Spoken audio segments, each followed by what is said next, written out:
आज उप मुख्यमंत्री केशव प्रसाद मौर्य केंद्र बजट संगोष्ठी में पहुंचे थे सहारनपुर, जिनका स्वागत भाजपा के विधायक राजीव गुंबर, जिलाध्यक्ष महेंद्र सिंह सैनी, मेयर डॉक्टर अजय सिंह, पूर्व मंत्री संजय गर्ग, पूर्व मंत्री डॉक्टर धर्म सिंह सैनी और भाजपा के कई वरिष्ठ नेताओं ने गुलाब का फूल देकर उप मुख्यमंत्री केशव प्रसाद मौर्य का स्वागत किया। इस कार्यक्रम के बाद उप मुख्यमंत्री केशव प्रसाद मौर्य ने प्रेस वार्ता की। उन्होंने कहा कि भ्रष्टाचारियों को सीट पर रहने नहीं दिया जाएगा और जल्द ही चिकित्सक सुविधा और बेहतर किया जाएगा। अगर किसी भी विभाग की शिकायत है तो उस पर भी कार्रवाई की जाएगी। ये बजट हो या योगी सरकार का बजट हो, उसको विपक्ष जो है वो हेडलाइन बजट या आंकड़ों का बजट बता रहा है।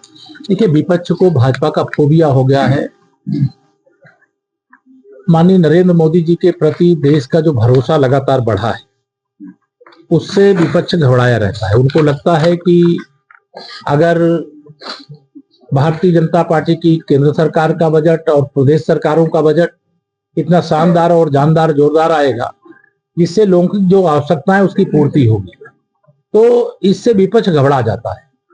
कांग्रेस भ्रष्टाचार की अम्मा है और अगर भ्रष्टाचार करने वाली पार्टी के साथ जो भी पार्टी जुड़ी है, चाहे वो समाजवादी पार्टी हो, चाहे वह आम आदमी पार्टी अभी पीछे जुड़ी थी लोकसभा चुनाव में, या जो अन्य इंडी गठबंधन के दल हैं, वह सब भ्रष्टाचार को बढ़ावा देते हैं। और हमारे प्रधानमंत्री जी कहते हैं कि ना हम खाएंगे ना खाने देंगे, और जिन्होंने खाया है वसूलेंगे, और वसूल करके इस देश की, गरीब की, किसान की, नौजवान की भलाई और महिलाओं के सशक्तिकरण के लिए लगाएंगे। तो आज बजट हमारा शानदार है और उसका चतुर्दिक स्वागत हो रहा है। वो रट्टू तोते की तरह केवल विपक्ष उसमें सवाल उठाता है, जबकि उनके पास ऐसा कोई सवाल नहीं है, क्योंकि उनका कार्यकाल उदाहरण के तौर पर देश के सामने, प्रदेश के सामने है। 2017 से पहले सहारनपुर की अगर मैं बात करूं तो यहाँ का रोड नेटवर्क क्या हाल था, रेल नेटवर्क का क्या हाल था, हवाई नेटवर्क का हवाई अड्डा बन करके तैयार हो गया है। आगे यहाँ पर हवाई यात्रा की भी सुविधा आप लोगों को मिलेगी। कुछ नहीं था। बिजली कितने घंटे आती थी? 4 घंटे आती थी। एक सप्ताह दिन में आती थी, एक सप्ताह रात में आती थी। आज क्या स्थिति है? हमारी सरकार की मंशा है कि हम 24 घंटे बिजली गांव हो, शहर हो, सबको देना चाहते हैं। कानून व्यवस्था को चुस्त और दुरुस्त रखना चाहते हैं। अपराधियों के खिलाफ, माफियाओं के खिलाफ, भ्रष्टाचारियों के खिलाफ, दंगाइयों के खिलाफ कठोर कार्रवाई करना चाहते हैं। सुशासन का एहसास हो, सुशासन का अंत हुआ, इसका एहसास लोगों को है, लेकिन सुशासन आ गया है। कई बार इसके कारण से, लगातार देखने के कारण से, समाजवादी पार्टी के शासनकाल, बसपा के शासनकाल या देश में कांग्रेस के शासनकाल को कई बार लोग भूल जाते हैं।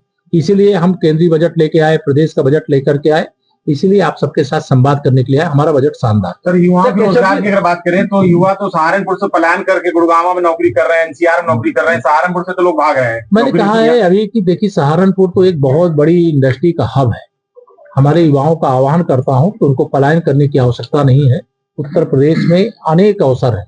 कोई भी छोटा बड़ा किसी भी सेक्टर का, काष्ठ उद्योग करे, फूड प्रोसेसिंग का करना चाहे, वह लेदर का करना चाहे, वह अन्य किसी प्रकार की जो किसानों के द्वारा उपज है। मेरे प्रधानमंत्री जी की ये मंशा है कि दुनिया के हर टेबल पर अगर कोई भोजन के लिए बैठता है तो उस टेबल पे भारत के किसी किसान का उत्पादित किया हुआ सामान उस टेबल पर होना चाहिए। तो हर क्षेत्र में हमारी युवा आगे बढ़े, सरकार उनके साथ। तो आपने प्रयागराज का जिक्र किया था, प्रयागराज की उपलब्धि का। अभी कल ही केंद्रीय प्रदूषण नियंत्रण बोर्ड की एक रिपोर्ट आई है।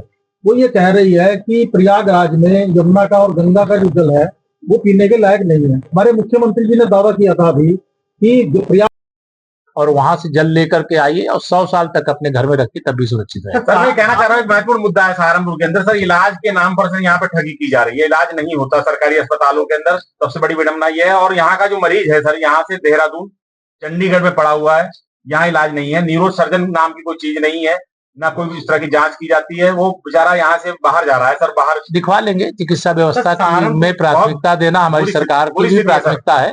अगर कोई असुविधा है तो हम यहाँ निर्देश देंगे, व्यवस्था करवाएं। सहारन किसानों की बात करी, गन्ना किसानों की तरफ ध्यान दिया जाता है। गन्ना किसान हमारा भगवान है, वही अन्नदाता हमारा भगवान है। किसान के बारे में हमारी सरकार का बहुत उदार भाव है, और उनकी जब सामर्थ्य बढ़ेगी तो देश की सामर्थ्य बढ़ जाएगी। हम विकसित भारत बनाने की ओर अगर आगे बढ़ रहे हैं तो किसान को पीछे छोड़ करके आगे नहीं बढ़ सकते।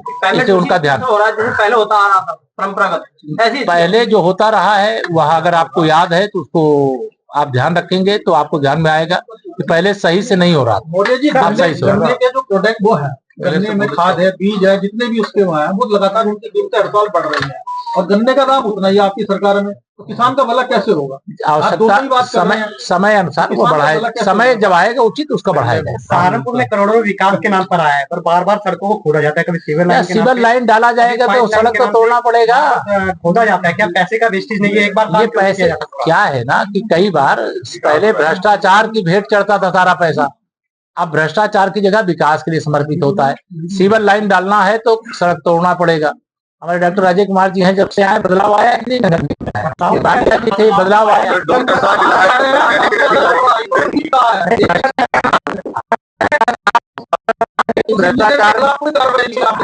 भ्रष्टाचार मुक्त भारत, भ्रष्टाचार मुक्त उत्तर प्रदेश, भ्रष्टाचार मुक्त सहारनपुर को बनाने के लिए संकल्पित है। अब तो भ्रष्टाचारी है वो कान खोल करके सुन ले, अगर सही रास्ता नहीं पकड़ेंगे तो उनकी जिंदगी किसी सरकारी कुर्सी पर नहीं बल्कि किसी जेल में बीतेगी। सर, विकास प्राधिकरण की बात करें हम, अब एक जन चलो, हाँ यार, विकास प्राधिकरण की बात करें, विकास अवैध निर्माण होते हैं, सील लगाए जाते हैं, उसके बाद भी निर्माण फिर चालू लगातार रहते हैं, ऐसा क्यों होता है? मतलब अगर कोई शिकायत है तो देखिए, आप सवाल है तो सवाल का जवाब यह है कि अगर ऐसा होता है तो गलत होता है। अगर कोई शिकायत है तो बताइए, जांच करके उसके खिलाफ दंडात्मक कार्रवाई। राहुल गांधी ने रायबरेली में कहा था कि बसपा साथ होती तो हम लोग जीत जाते। उसके बाद जो बसपा अध्यक्ष है उन्होंने भी कह दिया कि ये तो बी पार्टी है बीजेपी की, कांग्रेस। देखिए, सपा बसपा कांग्रेस ये तीनों हमारे लिए एक सांपनाथ, एक नागनाथ, एक कालिया नाग है। हम लोग ये तीनों मिलके लड़े तभी कमल खिलाएंगे और उत्तर प्रदेश और देश की सेवा करेंगे। धन्यवाद।